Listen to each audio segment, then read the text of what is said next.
नमस्कार दोस्तों, स्वागत है एक बार फिर से आपका हमारे इस चैनल में। जैसा कि आपको पता है कि हम जो इंडियन पॉलिटी की बुक है एम लक्ष्मीकांत उसको कवर कर रहे हैं। तो काफ़ी सारे जो चैप्टर्स हैं अब तक मैंने उन पर वीडियो बना के अपलोड कर दिया है, ठीक है? ऐसे ही अब इससे पीछे जो वीडियो थी लास्ट वीडियो में हमने स्टेट का लेजिस्लेचर कवर किया था और आज की जो वीडियो है उसमें हम जो स्टेट में हाई कोर्ट्स होते हैं उनको कवर करेंगे। तो चलिए शुरू करते हैं बिना किसी देरी के। और हाई कोर्ट में जो भी इम्पोर्टेंट पॉइंट्स हैं मैं उनको हाईलाइट कर दूंगा। चाहे तो आप उसको बुक में ही मार्क कर लें या किसी भी अपनी जो कॉपी पर उसको नोट डाउन कर लें, ठीक है? तो हाई कोर्ट्स की अगर हम बात करें तो हर एक हाई कोर्ट स्टेट में एक अपना हाई कोर्ट होता है। तो इंडिया में जो जुडिशरी सिस्टम जो है वो एक सिंगल और इंटीग्रेटेड है।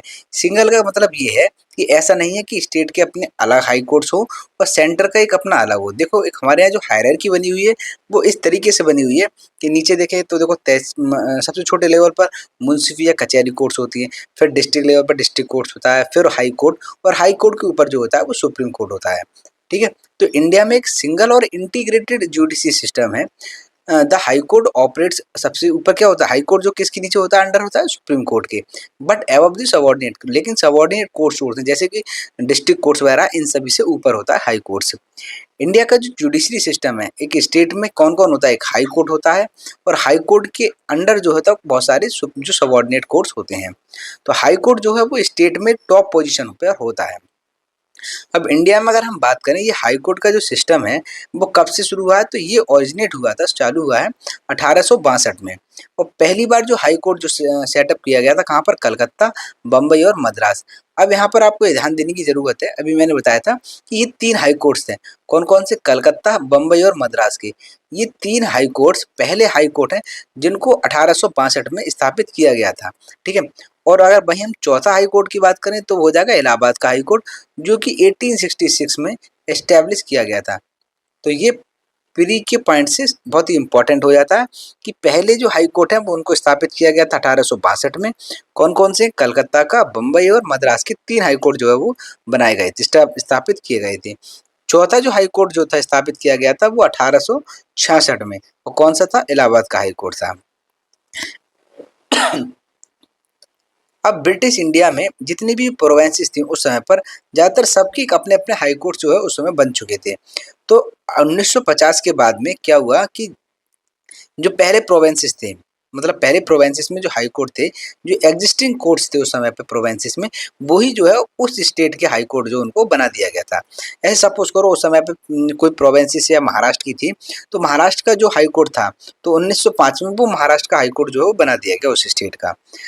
अब जो इंडिया में कॉन्स्टिट्यूशन है इंडिया का वो बताता है एक हाई कोर्ट होगा हर एक राज्य के लिए, लेकिन जो सेवंथ अमेंडमेंट एक्ट था 1956 का, वो एक पार्लियामेंट को पावर देता है कि पार्लियामेंट जो है वो स्थापित कर सकती है एक कॉमन हाई कोर्ट। और कॉमन हाई कोर्ट कितने, दो या दो से ज्यादा राज्यों के लिए, ठीक है, या एक यूनियन टेरिटरी के लिए। मतलब एक ही हाई कोर्ट, ऐसा नहीं है कि हर स्टेट का अपना होगा, एक हाई कोर्ट एक बराबर पड़ोसी जो नेबर स्टेट है उसका भी हाई कोर्ट हो सकता है। वहीं अगर हम टेरिटोरियल ज्यूरिडिक्शन की बात करें, अगर उसका क्षेत्र की बात करें, तो उसका क्षेत्र भी बिल्कुल हाई कोर्ट का उसी तरीके से होता है जहाँ तक कि उसकी टेरिटरी रहती है। ऐसे ही टेरिटोरियल ज्यूरिडिक्शन एक कॉमन हाई कोर्ट का वहाँ तक रहता है जिस जहाँ तक उसकी जो है टेरिटरी फैली हुई है, ठीक है। 1900 अगर हम बात करें 2019 तक, अभी नंबर्स की अगर हम बात करें तो 2019 तक टोटल जो है 25 हाई कोर्ट है हमारे देश में। पूरी इंडिया में कितने टोटल, 25। पहले जो थे वो तो 24, बाद में एक हाई कोर्ट और बढ़ा है, कौन सा बढ़ा है इस पर मैंने एक जो वीडियो बनाई थी जिसमें जो 2500 हाई कोर्ट है उनकी कहाँ पर बेंच है, कौन सा हाई कोर्ट है, कौन किन किन एरिया पर उनका ज्यूरिडिक्शन है, उसको मैंने कवर किया था। जिस किसी ने नहीं देखी तो एक बार उस वीडियो में आप देख सकते हैं, ठीक है। तो अभी तक हमारे यहाँ केवल तीन ही हाई कोर्ट जो है वो ऐसे हाई कोर्ट्स हैं जिनका ज्यूरिडिक्शन है मोर देन वन स्टेट, यानी कि एक स्टेट से ज़्यादा पर उनका ज्यूरिडिक्शन है। कौन कौन से तीन स्टेट्स हैं आपको कमेंट में बताना है, क्योंकि इस पर भी मैंने जो है वो इम्पोर्टेंट, जब वो वीडियो मैंने कवर की थी तो उसमें बताया था कि कौन कौन से ऐसे तीन हाई कोर्ट्स हैं जिनका जो ज्यूरिडिक्शन है वो एक से ज़्यादा राज्यों पर है। जैसे मैं आपको हिंट में बता दूं, जैसे पंजाब और हरियाणा का जो हाई कोर्ट है उसका पंजाब, हरियाणा और चंडीगढ़ पर ज्यूरिडिक्शन रहता है। वैसे ही गुवाहाटी का जो हाई कोर्ट है तो आसाम, नागालैंड, मिजोरम और अरुणाचल प्रदेश। अभी तीसरा हाई कोर्ट आपको बताना है कि कौन सा हाई कोर्ट है जिसका एक स्टेट से ज़्यादा पर जिसका ज्यूरिडिक्शन है। और दिल्ली केवल एक ऐसी टेरिटरी है जिसका एक अपना हाई कोर्ट है, और इसका हाई कोर्ट कब से है? और 1966 से, यानी कि दिल्ली की हाई कोर्ट की स्थापना कब की गई थी? 1966 में। ऐसे ही जम्मू कश्मीर जो है union territory, Jammu and Kashmir and Ladakh है वो कॉमन हाई कोर्ट, ठीक है। The other union territories fall under the jurisdiction of the different state high court, यानी कि अगर हम अन्य यूटीज की बात करें तो वो किसके अंडर आती हैं? जो उसकी जो पास वाले स्टेट का हाई कोर्ट है उसके अंडर वो आती हैं। अब ये जो पावर दी गई है ना वो किसके पास है? पार्लियामेंट के पास है। कि पार्लियामेंट जो है वो ज्यूरिडिक्शन है, एक हाई कोर्ट का किसी भी यूनियन टेरिटरी पर बढ़ाना है वो बढ़ा सकती है, या उसको एक्सक्लूड करना है किसी भी टेरिटरी को, ठीक है, किसी भी हाई कोर्ट के ज्यूरिडिक्शन से तो वो कर सकती है। मतलब यहाँ पर जो पावर दी गई है वो पार्लियामेंट के को दी गई है, ना कि किसी भी स्टेट को। अब जो मैंने बताया था कि जितने भी हाई कोर्ट है उनकी सीट या बेंच कहाँ पर है, वो एक टेबल भी दी हुई है और इस पर मैंने पहले भी जो है उसे कवर किया है। नेक्स्ट इंपॉर्टेंट पॉइंट है कि आर्टिकल नंबर 214 से लेकर 231 तक भाग जो है 6 हमारे कॉन्स्टिट्यूशन का वो डील करता है। और डील किससे करता है? कि कैसे एक हाई कोर्ट का गठन किया जाएगा, उसकी इंडिपेंडेंसी के बारे में, ज्यूरिडिक्शन क्या होगा, क्या क्या पावर्स होंगी, क्या प्रक्रिया अपनाई जाती है किसको लेकर, कि जजेस जो होते हैं उनको अपॉइंटमेंट को लेकर क्या प्रोसेस अडॉप्ट की जाती है, अपनाई जाती है, और भी बहुत सी चीज़ों के बारे में जो पार्ट नंबर 6 और आर्टिकल नंबर 214 से लेकर 31 तक जो है वो इन सभी चीज़ों को कवर करता है। अब हम बात करते हैं कंपोजिशन एंड दी अपॉइंटमेंट, कि इसमें कौन कौन होता है और जजों की नियुक्ति कैसे की जाती है, ठीक है। तो हर एक जो हाई कोर्ट है, चाहे एक्सक्लूजन या कॉमन, मतलब केवल या अकेला हो हाई कोर्ट एक राज्य का, या एक कॉमन हाई कोर्ट हो, उसमें कुछ जैसे चीफ जस्टिस और कुछ अदर जज होते हैं, और इनको कौन प्रेसाइड कर अपॉइंट करता है? प्रेसिडेंट। अब कितने जज होंगे ये भी डिसाइड प्रेसिडेंट ही करते हैं, और ये इस चीज़ पर निर्भर करता है कि वहाँ पर वर्क फोर्स कितना है, वर्कलोड कितना है। The constitution does not specify, यानी हमारे जो कॉन्स्टिट्यूशन में कहीं भी जो स्ट्रेंथ है हाई कोर्ट की वो नहीं दी गई है कि इतने हाई कोर्ट में जजेस होंगे, ठीक है। ये जो है प्रेसिडेंट की डिस्क्रिप्शन पे है। अगर प्रेसिडेंट जो है डिटरमाइन करते हैं स्ट्रेंथ हाई कोर्ट की from time to time depending upon its workload, यानी मैंने बताया था कि उस हाई कोर्ट में कितना वर्कलोड है, ये उस चीज़ पर डिपेंड करता है कि वहाँ उस राज्य के हाई कोर्ट में कितने नंबर्स होने चाहिए। अपॉइंटमेंट ऑफ द जजेस, अब जजों की जो नियुक्ति है वो कैसे की जाती है? तो जजों की जो अपॉइंटमेंट है तो हम बात करें तो आर्टिकल नंबर 217 जो है, देखो आर्टिकल आपको याद रखना है साथ साथ में, ठीक है। आर्टिकल 217 है वो जज को नियुक्त कैसे किया जाता है उसके बारे में बात करता है। तो जो जज होते हैं हाई कोर्ट के उनको अपॉइंट किया जाता है किसके द्वारा? प्रेसिडेंट के द्वारा। इंपॉर्टेंट है, प्रेसिडेंट जो है अपॉइंट करते हैं, लेकिन प्रेसिडेंट अपॉइंट करते हैं, तो चीफ जस्टिस जो है appointed by the president after consultation with the chief justice of India and the governor of that state concern, यानी कि जो हाई कोर्ट के मुख्य न्यायाधीश होते हैं उनको भी अपॉइंट कौन करता है? प्रेसिडेंट। लेकिन प्रेसिडेंट अकेले नहीं करते हैं, वो जो हमारे सुप्रीम कोर्ट के चीफ जस्टिस हैं, मुख्य न्यायाधीश हैं भारत के, उनसे कंसल्ट करते हैं, और जिस राज्य का हाई कोर्ट है उस स्टेट के जो गवर्नर हैं उनसे भी कंसल्ट करते हैं, उसके बाद ही उस हाई कोर्ट के चीफ जस्टिस को वो अपॉइंट करते हैं। जबकि अन्य जजेस को अपॉइंट को लेकर क्या है कि चीफ जस्टिस जो है उस हाई कोर्ट के जो जज हैं उससे भी जो है वो कंसल्ट करते हैं। लेकिन वहीं बात करें अगर कोई कॉमन हाई कोर्ट है दो या दो से ज़्यादा राज्यों को, तो जो गवर्नर होंगे दोनों राज्यों के, ठीक है, उनसे प्रेसिडेंट जो है कंसल्ट करते हैं। तो यहाँ भी हमने कवर किया है कैसे, कि अगर किसी भी हाई कोर्ट के चीफ जस्टिस को अपॉइंट करना है तो गवर्नर उस स्टेट का और जो मुख्य न्यायाधीश है भारत के उनसे प्रेसिडेंट कंसल्ट करेंगे। और यदि कोई कॉमन हाई कोर्ट है, एक हाई कोर्ट जो दो या एक से ज़्यादा राज्यों पर उसका ज्यूरिडिक्शन है, तो दोनों राज्यों के जो गवर्नर है उनसे कंसल्ट करने के बाद ही जजों को अपॉइंट करते हैं। अब इनकी जो अपॉइंटमेंट को लेकर काफ़ी ज़्यादा विवाद रहता था, तो इसी को लेकर देखो सुप्रीम कोर्ट ने अपने-अपने कई जजमेंट दिए हैं। तो ऐसा ही जो सेकंड जज केस था वो कब था? 1993 का। तो इसमें सुप्रीम कोर्ट ने ये कहा था कि नो अपॉइंटमेंट ऑफ अ जज of the high court can be made unless it is confirmed with the union of the chief justice of India, यानी कि जब तक चीफ जस्टिस नहीं कह देते हैं, तब तक किसी भी राज्य के जो हाई कोर्ट है, उनमें जजों की नियुक्ति नहीं हो सकती। जबकि तीसरा जज, यहाँ पर एक बात तो क्लियर है, तो यहाँ पर ये क्लियर कहना चाह रहे हैं कि यदि हाई कोर्ट के जजों को अपॉइंट करना है प्रेसिडेंट को, तो इसमें जो चीफ जस्टिस हैं यानी कि जो सीजीआई हैं, उनकी जो कंसल्टेशन है वो बहुत ज़्यादा ज़रूरी है। फिर तीसरे जज केस था 1998 का, सुप्रीम कोर्ट में उसने कहा था कि उस केस में कि अपॉइंटमेंट जो है हाई कोर्ट के जजों का, the chief justice of India should consult a collegium of two senior जज ऑफ द सुप्रीम कोर्ट। यानी कि जब किसी भी हाई कोर्ट के जज को अपॉइंट किया जाएगा और प्रेसिडेंट जो है सीजीआई से अगर कंसल्ट करते हैं, उनसे विचार विमर्श करते हैं, तो ऐसा नहीं है कि जो चीफ जस्टिस जो हैं वो अपनी केवल अपना ओपिनियन देंगे। वो भी जो है कोलिजियम सिस्टम बना गया था, यानी कि जो 2 सीनियर मोस्ट जज जो हैं सुप्रीम कोर्ट के, उनसे वो सलाह-मशवरा करने के बाद अपनी सलाह प्रेसिडेंट को देंगे, फिर प्रेसिडेंट जो है वो हाई कोर्ट के जज को अपॉइंट करेंगे। यहाँ पर कह सकते हैं कि तीसरे जज केस में एक कोलिजियम सिस्टम जो बन गया था। अब यही कोलिजियम सिस्टम बना था। अब देखो क्या है कि सरकार का एक एग्जीक्यूटिव का और जुडिशरी की हमेशा से एक टकराव रहती है। ये आप छोटे स्तर पर भी देख सकते हैं और बड़े स्तर पर भी।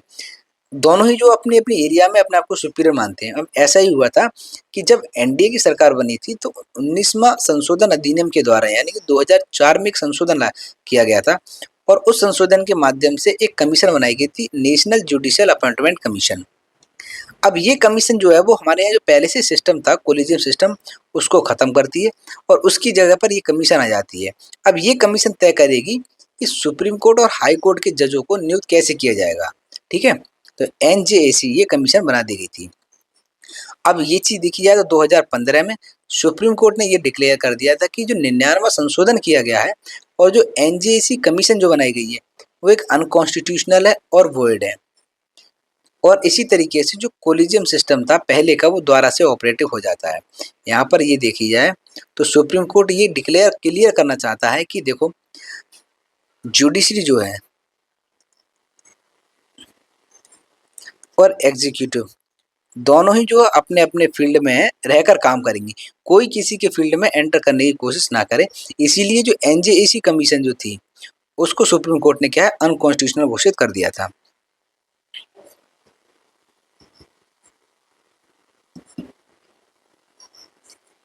हुँ?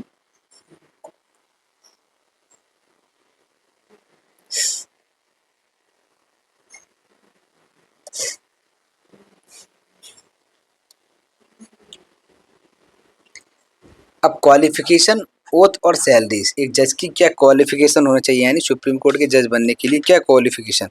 तो क्वालिफ़िकेशन के बारे में 217 जो आर्टिकल है वो बताता है। आर्टिकल 217 है, वो क्वालिफ़िकेशन, ओथ। तो एक पर्सन जो भी जज बनना है, सुप्रीम कोर्ट का जिसे जज बनाया जाएगा या जो बनना चाहता है, उसकी कुछ क्वालिफ़िकेशन होनी चाहिए। पहली तो वही कि वो भारत का नागरिक हो, ठीक है? दूसरी वो है कि यदि वो पर्सन जो है एक जुडिशियल ऑफिस यानी कि न्यायिक पद पर होना चाहिए और ये कितने समय लगभग 10 साल तक एक जुडिशियल पोस्ट पर रहा हो, ठीक है? तीसरा है he should have been advocate of high court in succession for 10 year. या तो वो हाई कोर्ट का 10 साल तक वकील रहा हो या एक सक्सेशन यानी क्रम देखें तो जैसे डिस्ट्रिक्ट कोर्ट्स वगैरह है, इनमें वो 10 साल तक जो है एक वकील के तौर पर रहा हो, ठीक है? ये चीज़ इससे क्लियर होता है कि हमारे यहाँ कोई भी एक मिनिमम एज जो है सुप्रीम कोर्ट के जज को बनने के लिए नहीं बताई गई है कॉन्स्टिट्यूशन में।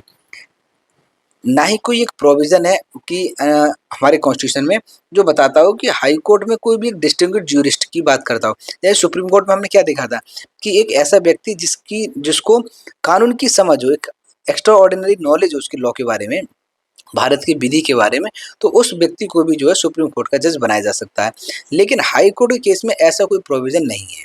उसमें 2 ही है कि या तो वो हाई कोर्ट का 10 साल तक वकील रहा हो या फिर किसी भी जुडिशियल ऑफिस में वो काम करा हो उसने 10 साल तक। ठीक है? अब उनको शपथ कौन दिलाता है? तो प्रेसिडेंट जो है वो उसको,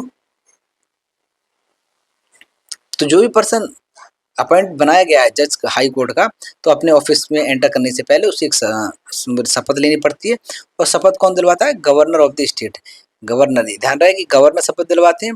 यह गवर्नर के द्वारा कोई भी पर्सन उसके द्वारा अपॉइंट किया गया है शपथ दिलाने के पर्पज से, वो उस पर्सन जो है वो जज को शपथ दिलाता है। अब शपथ में वही है कि वो भारत के संविधान में विश्वास करते हैं, भारत की संप्रभुसत्ता को बनाए रखेंगे, एकता को बनाए रखेंगे, अखंडता को, duly faithfully at the best of his ability यानी कि अपनी क्षमता के हिसाब से पूरे विश्वास से वो काम करेंगे बिना किसी पक्षपात के, और भारत के जो कानून है, संविधान है, उसको वो बनाए रखेंगे। तो ये जो है वो अपनी शपथ में कहते हैं। सैलरीज और अलाउंसेस की बात करें तो सैलरीज, अलाउंसेस, प्रिविलेजेस, जो भी लीव्स होती हैं, पेंशन्स होती हैं जज की, हाई कोर्ट की, सब कुछ कौन तय करता है? पार्लियामेंट। ये ध्यान रहे यहाँ पर स्टेट का लेजिस्लेचर तय नहीं करता है, यहाँ पर पार्लियामेंट जो है वो ये चीज़ तय करती है। They can not be varied यानी कि उनको उनकी जो सैलरीज़ वगैरह है, इनमें कोई भी बदलाव नहीं किया जा सकता accept during the financial emergency, यानी कि वित्तीय आपातकाल को छोड़कर यदि फाइनेंशियल इमरजेंसी है, तो इस केस में उनकी सैलरीज़ वगैरह कम-ज़्यादा कर दी जा सकती हैं। लेकिन इसके अलावा जो है वो उनकी सैलरीज़ या उनके जो भी अलाउंसेस हैं, उनमें कोई चेंजेज़ वगैरह नहीं किए जा सकते। ठीक है? नेक्स्ट है टेन्योर, रिमूवल एंड ट्रांसफर। यहाँ 3 चीज़ों के बारे में बात करेंगे।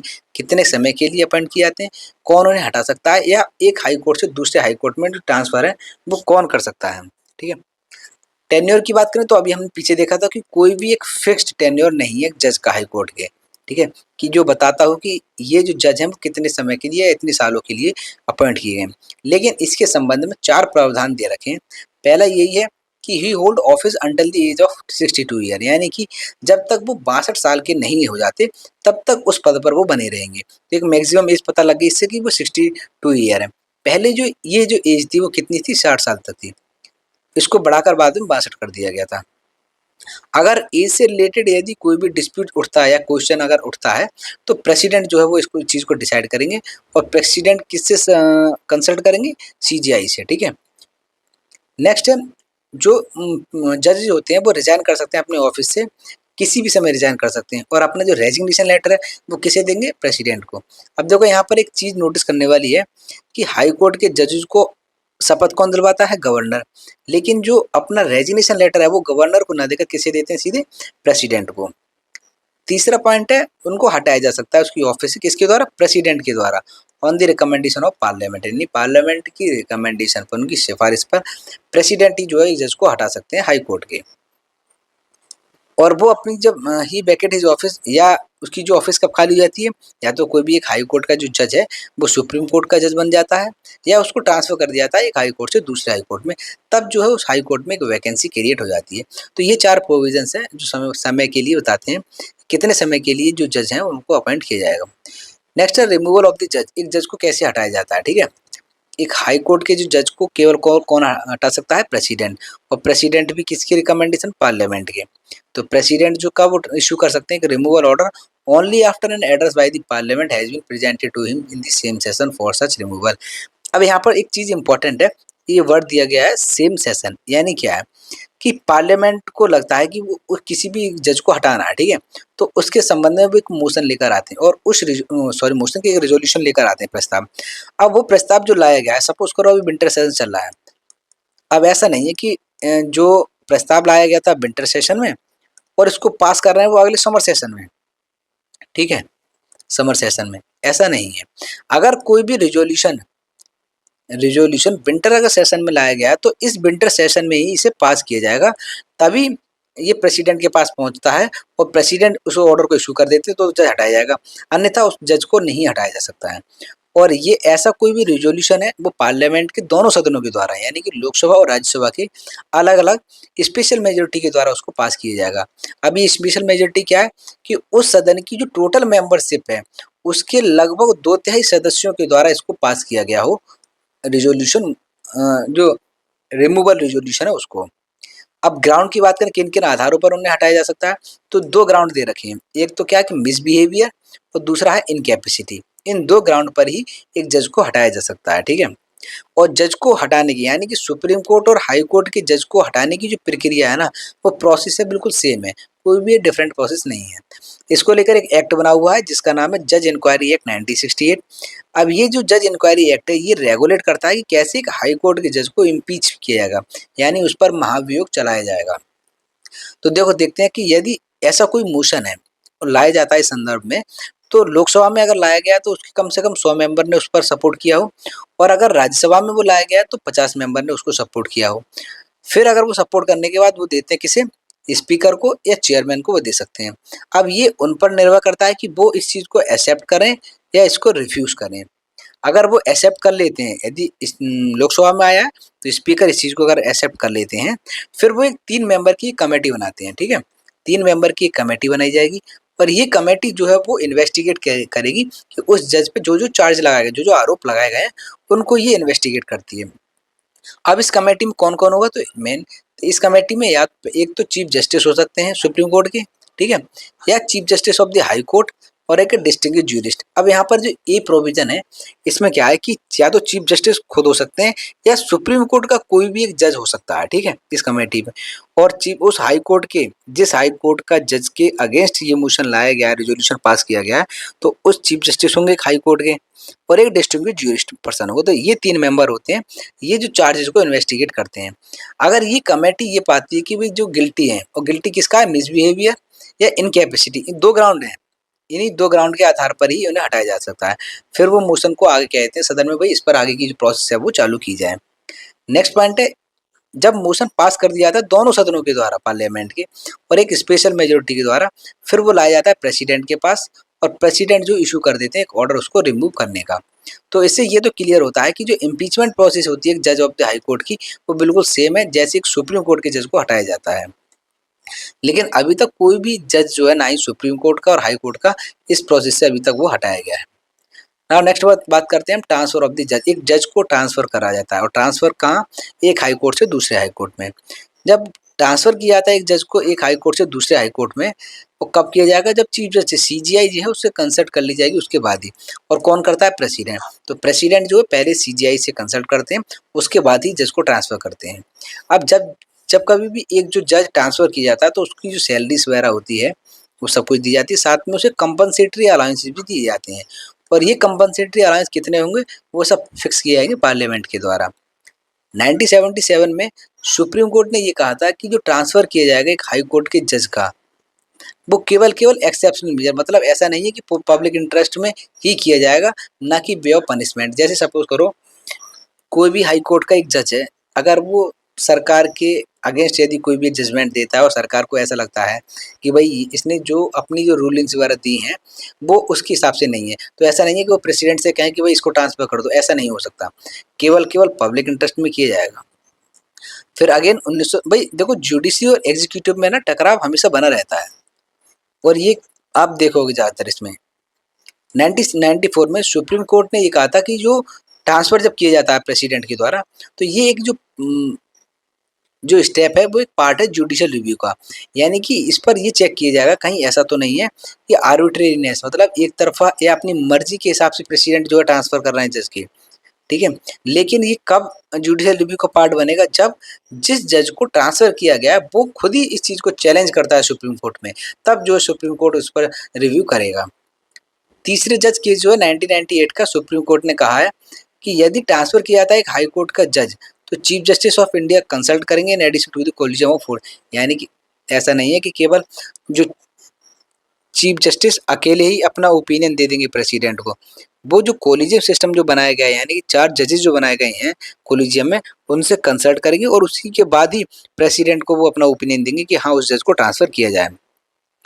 तो ये सब चीज़ें एक जज को ट्रांसफर करने के बारे में बताती है। नेक्स्ट है एक्टिंग, एडिशनल एंड रिटायर्ड जज।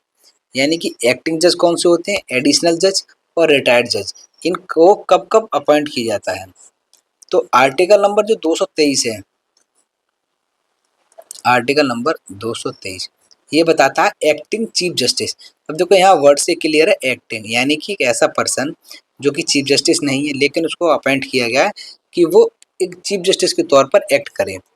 तो ये कौन करता है, तो प्रेसिडेंट कैन अपॉइंट अ जज of a high court as an acting chief justice of the high court. यानी कि प्रेसिडेंट जो है हाई कोर्ट के किसी भी एक जज को चीफ जस्टिस के तौर पर अपॉइंट कर सकते हैं हाई कोर्ट में। कब, किन किन कंडीशन पर, जब चीफ जस्टिस की जो ऑफिस है वो खाली हो, या जो चीफ जस्टिस हैं हाई कोर्ट के या एबसेंट हैं, और तीसरा चीफ जस्टिस जो हाई कोर्ट के unable to perform the duties of his house, यानी कि अपनी जो कार्य करने में अनेबल, असमर्थ है, तो ऐसे केस में वो किसी भी दूसरे जज को उस हाई कोर्ट के चीफ जस्टिस के तौर पर अपॉइंट कर सकते हैं। नेक्स्ट है एडिशनल और एक्टिंग जजेस, मतलब जब से अतिरिक्त जज जो है अपॉइंट किए जाते हैं। तो प्रेसिडेंट है can appoint duly qualified person as an, यानी कि प्रेसिडेंट अपॉइंट करते हैं और उसी पर्सन को करेंगे जो जज बनने के लायक हो, मतलब उसके पास क्वालिफिकेशंस हों, और किसी टेम्परेरी पीरियड के लिए। और टेम्परेरी पीरियड कितना होगा, मतलब 2 साल, ज़्यादा से ज़्यादा 2 साल के लिए वो एक्टिंग जज के तौर पर किसी भी पर्सन को अपॉइंट कर सकते हैं। कब कब, temporary increase in the business of the high court, यानी कुछ समय के लिए यदि जो उसका कामकाज को बढ़ाना है तब, या there are the area of the work in the high court, या हाई कोर्ट में कुछ ज़्यादा काम है, लंबित काम है, तब ऐसे तो केसेस में जो है टेम्परेरी तौर पर एक पर्सन को जज के तौर पर अपॉइंट कर सकते हैं। A person can also be डुअली qualified as an acting जज ऑफ हाई कोर्ट व्हेन ए जज ऑफ दैट हाई कोर्ट, यानी कि वो फिर से बताए गए हैं किसी भी जो हाई कोर्ट को एक एक्टिंग जज जो है वो बना सकते हैं। कब कब? कि जब वो अपनी ऑफिस परफॉर्म नहीं कर पा रहा हो, मतलब अपना काम नहीं कर पा रहा हो, या टेम्परेरी एब्सेंट है। और दोनों में ही जो एज रखी गई है 62 रखी गई है। ऐसा नहीं है कोई भी पर्सन जो 62 से ऊपर हो चुका है उसको अपॉइंट किया, नहीं, अंडर द 62 है तो उसको अपॉइंट किया जाएगा।